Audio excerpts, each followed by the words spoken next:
RRC reasoning classes में आप सभी का हार्दिक अभिवादन, हार्दिक स्वागत। मैं आरके सर आप लोगों के लिए 17 फरवरी से मैट्रिक के परीक्षा होने वाले हैं। उन परीक्षाओं के मद्देनजर रखते हुए मैं एक से बढ़कर एक सवाल आप लोगों के सामने मैथमेटिक्स का पेश करने जा रहा हूँ। उम्मीद करता हूँ आने वाले परीक्षाओं के लिए ये बेहतर आगाज़ है और आप लोग जो भी वीडियो दे जा रखता हूँ उन वीडियो को देखिए शुरू से अंत तक और आने वाली परीक्षाओं में बेहतर करिए। चलिए फटाफट आप लोग देखते चले और हम आगे बढ़ते चले जाते हैं। हाँ, आइए सवालों के दौर में चलता हूँ। पहला सवाल जो आपके सामने होगा बहुत ही खूबसूरत और प्रश्नावली जो होंगे, प्रश्नावली आपके सामने है। प्रश्नावली 5.2 के सवाल, यानी सारे सवाल को मैं आपके सामने रखूंगा वारी वारी से, जीरो लेवल से हीरो लेवल के सारे सवाल। यदि आपकी जो भी परीक्षाएं में सवाल आता हो उस सवाल को ताकि इस वीडियो के माध्यम से आप बेहतर कर सके। चलिए सवाल 1 कहता है, सवाल नंबर 1 में कहा जा रहा है कि ए का वैल्यू 7 दे रखा है, डी का वैल्यू 3 दे रखा है और एन का वैल्यू 8 दे रखा है। ए एन को ज्ञात करनी है, ए एन को ज्ञात करनी है। देखो 4 प्रकार के अर्थमेटिक्स प्रोग्रेशन में 4 प्रकार के बातें होती है। प्रथम पद, सार्व अंतर, कितने टर्म होते हैं और अंतिम पद क्या होते हैं, इन्हीं बातों पर जिक्र करना है। जैसा कि हम जानते हैं ए एन बराबर होता है ए प्लस n-1 इंटू डी। अब देखो मेरे भाई, ए का वैल्यू आपके सामने 7 है, n का वैल्यू 8 है, घटो 1 और डी कितने हैं 3 है। यानी आप देखो करो 7 प्लस 8 में से 1 गया 7 गुना 3। अब देखो 7 7 या 21, 21 7 कितने हो जाएंगे 28। यानी प्रथम पदों यानी अंतिम पद क्या हो जाएंगे 28। अंतिम पद क्या हो जाएंगे आपको सामने में 28 हो जाएंगे। चलिए बातें आ गई होगी समझ में। फिर देखें फटाफट आप लोग सवाल लेते चलो और आगे बढ़ते चलो। हर सवाल को मैं आपके सामने प्रयास करूंगा बेहतर वीडियो अपलोड करके आप तक पहुंचाऊं। हाँ चलिए दूसरा सवाल दे रखता हूं। ए का वैल्यू दे रखा है -18, उसके बाद डी नहीं दे रखा, डी बराबर व्हाट करनी है। उसके बाद है एन बराबर 10, एन बराबर 10 और ए एन बराबर 0 है। अब देखो 4 में 3 दे रखा है, 1 का ज्ञात करना है यानी डी ज्ञात करनी है। आइए मेरे भाई हम जैसा कि जानते हैं ए एन बराबर ए प्लस n-1 इंटू डी। ध्यान दो ए एन का वैल्यू 0 के बराबर 0 रखो और यहां जरूर लिखो और ए एन का वैल्यू 0, ए का वैल्यू -18 प्लस एन का वैल्यू आपके सामने 10 घटाओ 1 और डी का ज्ञात करनी है तो डी जो का त्यों लिखे। अब लिखो और 0 बराबर -18 प्लस 10 में से 1 गया 9, डी हो गया। अब -18 को बराबर के बाईं ओर लेकर चलो, आए तो माइनस है प्लस में चेंज हुआ तो 18 बराबर 9D, इसलिए D बराबर 18/9 डिवाइड करो 2 से कट जाता है, आंसर क्या हो जाएगा 2 हो जाएगा। यानी कहने का मतलब डिफरेंस क्या हो जाएंगे 2 हो जाएंगे। बहुत बहुत सुंदर। चलिए फटाफट आप लोग देखते चले हैं और सवाल से मुखातिब होकर आने वाले परीक्षाओं में बेहतर करें। हाँ चलिए मेरे भाई फिर नेक्स्ट सवाल की ओर चलते जाता हूं। बिल्कुल आप लोग कमेंट्स के माध्यम से हमें बताएंगे और यदि सस्ते टाइप से यदि जानना चाहते हो सारे प्रकार के सवाल को बिल्कुल बेहतर से बेहतर कर जा रखूंगा। चलिए चलिए 3 नंबर ले लिया जाए। 3 नंबर में कहता है ए को ज्ञात करनी है, दूसरा कहता है डी जो है -3 है, उसके बाद जो है एन जो है 18 है, उसके बाद an-5 दे रखा है, -5 दे रखा है। हमें a का वैल्यू ज्ञात करनी है। फटाफट आप लोग ऐसे करो, an बराबर a plus n-1 into d। देखो मेरे भाई an का वैल्यू -5 के बराबर, -5 लिखो। a का वैल्यू नहीं दे रखा है, a जो का त्यों लिखो। n का वैल्यू 18 दे रखा है, घटो 1, कॉस्ट बंद कर दिया जाए। d का वैल्यू -3 दे रखा है, कॉस्ट के अंदर कर दे मेरे भाई। यहाँ और लिखो, और के सामने और लिखो, -5 बराबर a का वैल्यू क्या दे रखा है, नहीं दे रखा है, a लिखो। 18 में से गया तो 17 गुना -3, इस दोनों को गुना करनी है। अब ध्यान से देखो, और -5 बराबर प्लस माइनस, पहले a लिख लिया जाए, a लिखा प्लस माइनस क्योंकि गुना है तो सिंबल को पहले गुना करना है, उसके बाद अंक को गुना करना है। 17 तिया 51 हो जाता है। अब देखो -51 अचर है, -5 भी अचर है। -51 को बराबर के बाईं ओर ले जाएंगे तो प्लस में चेंज हो जाएगा, इसलिए और बराबर -5 प्लस 51 बराबर क्या हो जाएगा, a। इसलिए और बराबर 51 में से 5 गया, क्या हो जाएंगे 46 a। यानी कहने का अर्थ a का वैल्यू हमें किसके बराबर निकल जाता है, 46 के बराबर।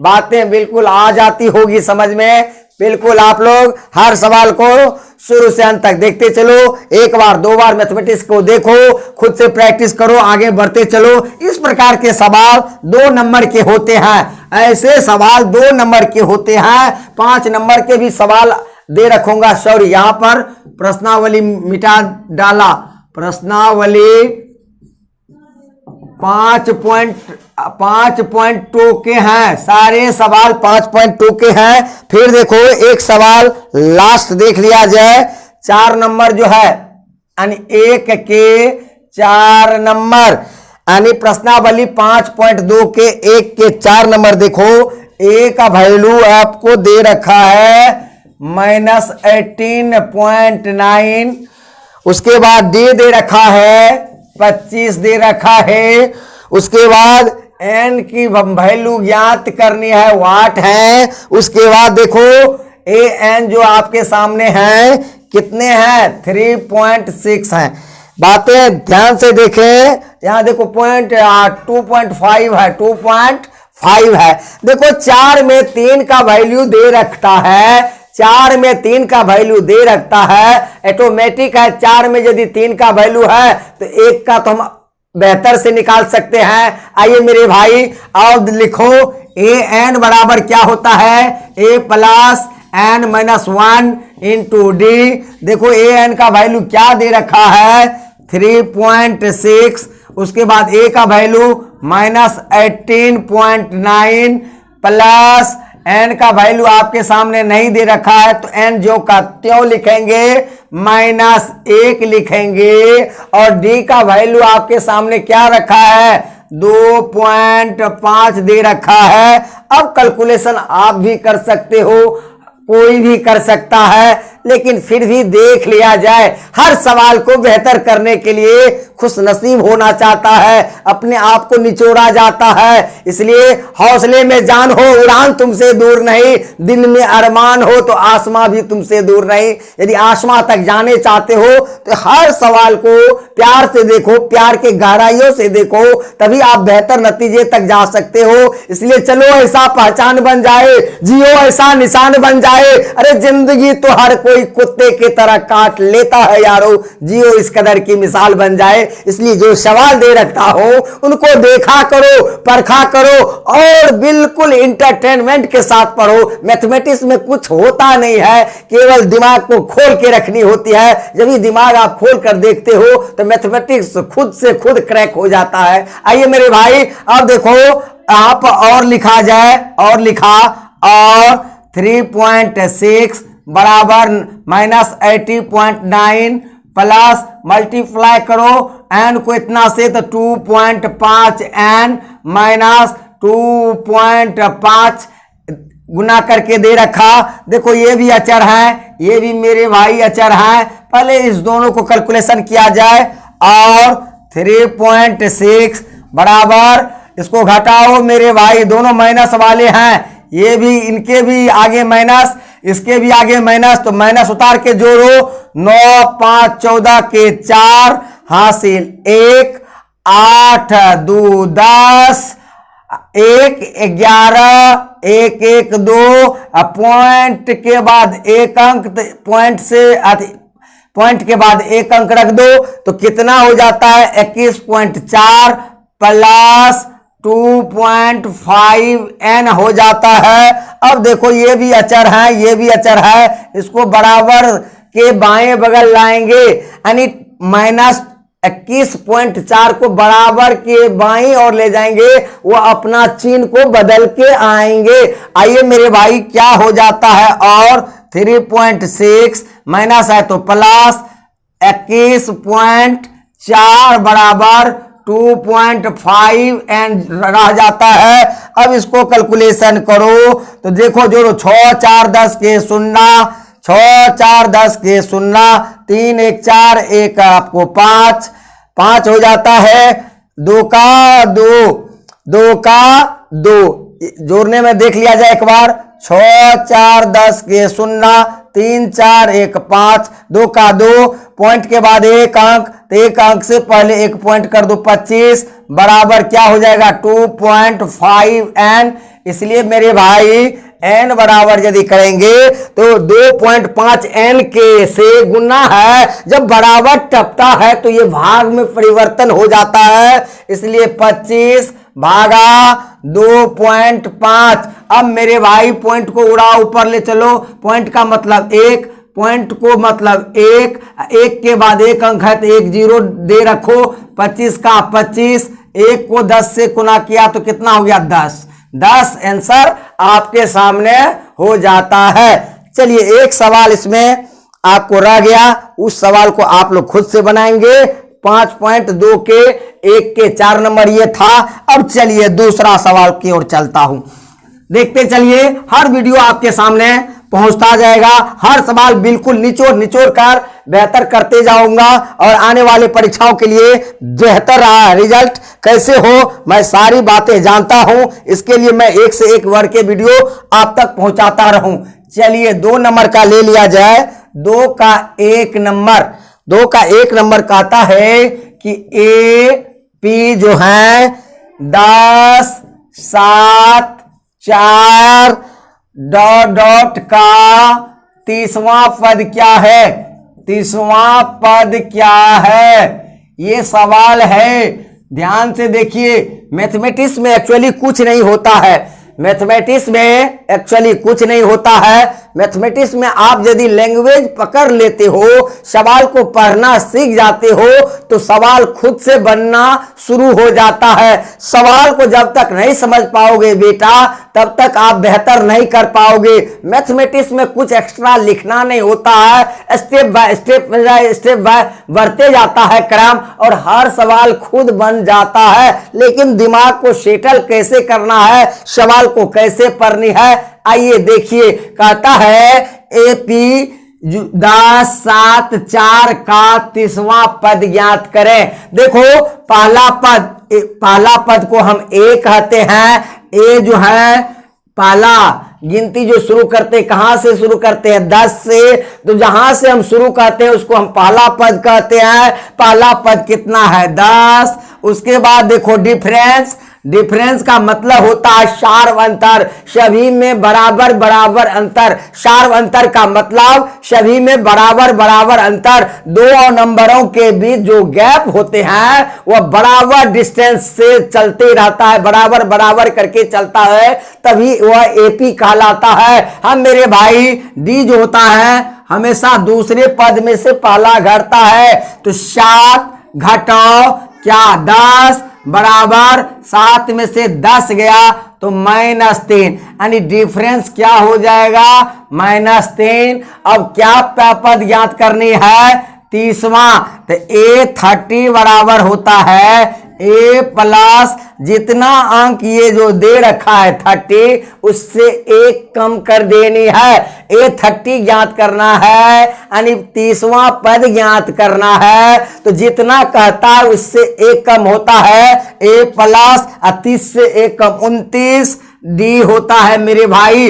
अब लिखो A का वैल्यू क्या दे रखा है 10, 29 और डी का वैल्यू क्या दे रखा है -3। यही बातें दे रखा है। अब चलिए इस दोनों को पहले प्रक्रिया करें। 10 प्लस है माइनस है तो माइनस 29 को 3 बार गुना किया जाए 9 तिया 27, 3 दूना 6, 2 8, 87 में से 10 गया तो -77, क्योंकि 87 के माइनस सिंबल हैं और 10 के प्लस हैं। अलग अलग सिंबल में बड़े अंक का सिंबल को उतार दे जाता है और अंक को घटाया जाता है। तो 87 में से 10 गया कितना हो जाता है 77 हो जाता है। फिर चलो आगे बढ़ते चलो, हर सवाल को आप लोग देखते चलो। फिर लिया जाए 2 का 2 नंबर। सब सवाल को एक नजर से देखनी है। एक नजर से जब आप देख लेते हो आने वाली परीक्षाओं में बेहतर कर सकते हो। 2 का 2 नंबर हैं, 2 का 2 नंबर हैं। कहता है AP -3 -1/2 उसके बाद 2 डैश डैश का 11वां पद क्या है 11वां पद क्या है 11वां पद क्या है। ध्यान से देखिएगा मेरे बेटा, ध्यान से देखो। अब इसमें ऑप्शन भी दे रखा है 28, 2 नंबर में रखा है A है, ये है B है, B का दे रखा है 22, C का आपको दे रखा है -38, D में दे रखा है -48/हाफ, यानी कहने -48 हाफ कहा जा रहा है। अब कहता है ध्यान से देखिए, केवल समाज को क्या कहते हैं सवाल को समझने की कोशिश करें, मैथमेटिक्स में समझें। कहता है AP का 11वां पद क्या होगा यदि -3 -हाफ 2 ऐसे ऐसे सीरीज आगे बढ़ते जाए तो 11वां पद क्या होगा, नंबर ऑफ टर्म 11th क्या होगा मेरे बेटे। जैसा कि आप जानते हो पहला A11 यानी 11वां पद ज्ञात करने के लिए क्या होता है A प्लस 10D यानी 11 से 1 कम 10 होता है। 10 को डिफरेंस से गुना कर दे रखना होता है। अब मेरे भाई देखो ध्यान से देखो, पहला पद क्या दे रखा है, पहला पद आपके सामने है -3 प्लस D और 10 और D का वैल्यू निकालने के लिए 2 अंक के बीच के गैपिंग को निकालना होगा। तो दूसरी में से पहली को घटाना है। पहली है -3, दूसरी है हाफ, -हाफ में से 3 घटाइए तो यहां कर लो मेरे भाई डिफरेंस बराबर -हाफ। घटो, क्या घटाएंगे -3 को घटाएंगे। ध्यान से देखिएगा -1/2 माइनस माइनस प्लस क्या हो जाता है 3। अब 2 का लघुत्तम आपको 2, यहां पर 1 होता है 2 और 1 का लघुत्तम 2, माइनस तो माइनस 2 से 2 में भाग दिया 1 को 1 बार गुना किया 1, प्लस का प्लस 1 को 2 बार पढ़ा 2 तिया क्या हो जाता है 6 और 6 में से 1 चला गया तो 5/2। डिफरेंस क्या हो गया 5/2। 2 से काटो 2 से तो 5। अब मेरे भाई -3 प्लस 5 25। अब 25 में से 3 चला गया कितना हो जाता है 23 हो जाता है। सॉरी 22 हो जाएंगे। कितने हो जाएंगे 22 हो जाएंगे। यानी कहने का अर्थ जब मैथमेटिक्स की कॉपी की जांची जब होती है, स्टेप टू स्टेप होती है, ऐसा नहीं होता है हम सवाल बना जा रहे हैं, यदि अंत में हमारा रिजल्ट गलत हो जाता है, आंसर गलत निकलता है, तो वो सवाल बेटा गलत नहीं होता है। जैसे 5 पंक्ति का यदि सवाल है तो 2 पंक्ति सही है तो 1 नंबर मिल जाएगा, फिर नीचे वाले 2 पंक्ति यदि सही है तो 1 नंबर मिल जाएगा। यानी स्टेप टू स्टेप बेहतर यदि होते चल जाता है, अंत में यदि गलत भी होता है तो उसका नंबर 100% बेटा मिलता है। इन्हीं चंद शब्दों के साथ, इन्हीं चंद सवालों के साथ आज के क्लास से मैं लेता हूं इजाजत। यदि बेहतर लगता हो दूसरों बच्चों तक भी पहुंचाओ, ताकि आने वाले परीक्षाओं में लॉकडाउन के चलते बच्चों की पढ़ाई बाधित रही है, और बाधित से मुक्ति पाने के लिए मैं उम्मीद करता हूं कि 17 फरवरी से जो मैट्रिक की परीक्षा हो जाने वाली है उनमें आप बेहतर कर सके, क्योंकि मैथमेटिक्स में ही प्रायः लड़के फेल हुआ करते हैं। मैथमेटिक्स से निजात पाने के लिए हमारे इस वीडियो को देखें, आगे बढ़ें। जय हिंद, जय भारत।